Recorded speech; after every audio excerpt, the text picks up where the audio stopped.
হাতের কাছে থাকা উপাদান দিয়ে খুব সহজেই তৈরি করে নিতে পারি বিকালে বা সকালে অথবা অতিথি আপ্যায়নে হোমমেড পিৎজা। হ্যালো ভিউয়ার্স, আসসালামু আলাইকুম। Welcome back to আসফিস kitchen. আজ আপনাদের সাথে শেয়ার করব কিভাবে খুব সহজেই পিৎজা তৈরি করতে পারবেন। পিৎজা তৈরি করার জন্য প্রথমে ইস্ট 1 চা চামচ পরিমাণ 1 কাপ পানিতে ভিজিয়ে নেব। যখন ফুলে উঠবে তখন আস্তে আস্তে এই ইস্টের পানিটা আমরা ময়দা বা আটার মধ্যে দিয়ে দিব। এখানে 1.5 কাপ পরিমাণ ময়দা আমি নিয়েছি, এখানে ইস্ট সহ ভিজানো দিয়ে দিচ্ছি। আস্তে আস্তে অল্প অল্প করে দিতে হবে, কতটুকু লাগবে সেই অনুযায়ী। আর লবণ দিয়ে দিচ্ছি 1 চামচ পরিমাণ। যেতটুকু আপনারা তৈরি করতে চান সেই অনুযায়ী এভাবে আটার ডো তৈরি করে নেবেন। আর সঙ্গে 1 চামচ পরিমাণ তেল ব্যবহার করছি, তাহলে একটু সফট হবে আর চারপাশে যেই আটাগুলো বা ময়দাগুলো লেগে থাকবে এই ময়দাগুলো লেগে থাকবে না। এভাবে ভালো করে মাখিয়ে আমরা এখানে 1 ঘন্টা বা 1.5 ঘন্টা এভাবে রাখলে সফট হয়ে আসবে। ততক্ষণে আমরা ক্যাপসিকাম এবং পেঁয়াজ স্লাইস করে কেটে নিব। বিভিন্ন কালারের ক্যাপসিকাম দিলে পিৎজাতে দেখতে ভালো লাগে, সেক্ষেত্রে লাল, সবুজ, হলুদ ব্যবহার করতে পারেন। আর পেঁয়াজগুলো এভাবে গোল গোল করে কেটে নিতে হবে। এদিকে আমি যখন 1 ঘন্টা পরে অপেক্ষা করে দেখলাম যে অনেকটা সফট হয়ে এসেছে। ইস্ট ব্যবহার করার কারণ হচ্ছে সফট হয়। এবার একটি প্লেটে বা একটি কোনো কিছুতে আমরা এই আটাটাকে সফট করে সমান করে নেব।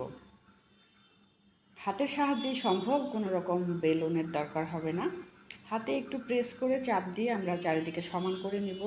আর একটি কাঁটা চামচ দিয়ে এভাবে প্রেস করে নেব যেন ভেতরে সব কিছু ঢুকতে পারে। এইভাবে যখন একটু প্রেস করে নেওয়ার পর এখানে বাকি উপাদানগুলো একে একে দিয়ে দিচ্ছি। রেসিপিটি আপনারা ওভেনে অথবা স্ট্যান্ডের উপরে বসেও করতে পারেন, তবে আজকে আমি এটি নন স্টিকি প্যানের মধ্যেই কোনো রকম স্ট্যান্ড ছাড়া বসিয়ে দেব। আমি যেই এই রুটিটা তৈরি করেছি এইটা আমি এভাবে বসিয়ে দিচ্ছি এই নন স্টিকি প্যানে একটু তেল ব্রাশ করে।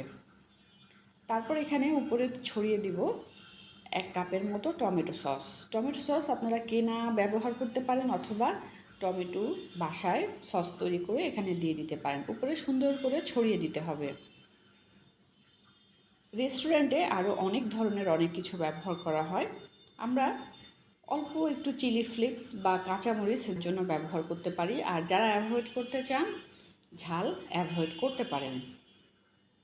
জাস্ট ফ্লেভারের জন্য সামান্য একটু দিয়েছি। এবার আমি যে ক্যাপসিকামগুলো এবং পেঁয়াজ কেটে রেখেছি এই ক্যাপসিকামগুলো সাজিয়ে দিব। মনের মতো করে আমরা আমাদের সাজিয়ে দিতে পারি, যে যেমন করে।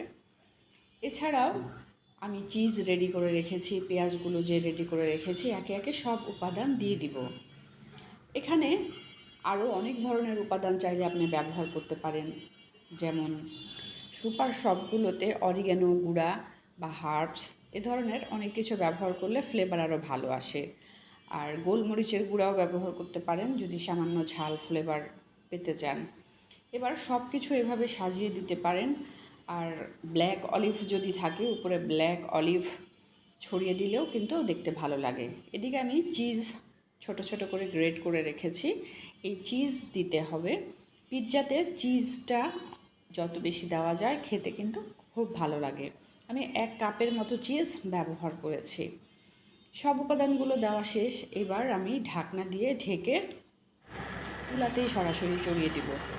আর নিচে যেন পুড়ে না যায় তাই নিচে আমি আরেকটা তাওয়ার মতো ব্যবহার করেছি। এই কাজটি আপনারা চাইলে স্ট্যান্ডে অথবা ওভেনেও বসিয়ে নিতে পারেন।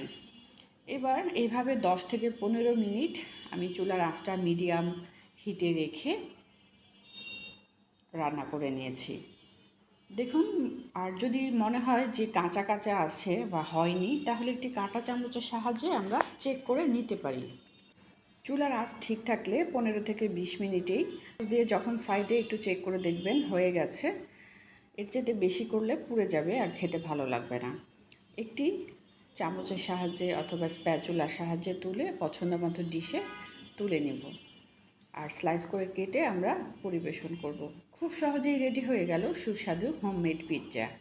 এভাবে পিৎজা তৈরি করে বিকালে নাস্তায়, টিফিন বক্সে, ইফতারিতে অথবা অতিথি আপ্যায়নেও আমরা খুব সহজেই তৈরি করে নিতে পারি। রেস্টুরেন্টের অপেক্ষায় আর থাকতে হবে না। ভিডিওটি কেমন লেগেছে কমেন্ট বক্সে জানাবেন। বেশি বেশি লাইক এবং শেয়ার করবেন। দেশ বিদেশের বিভিন্ন ধরনের রান্না দেখতে চোখ রাখুন আসফিস কিচেনে।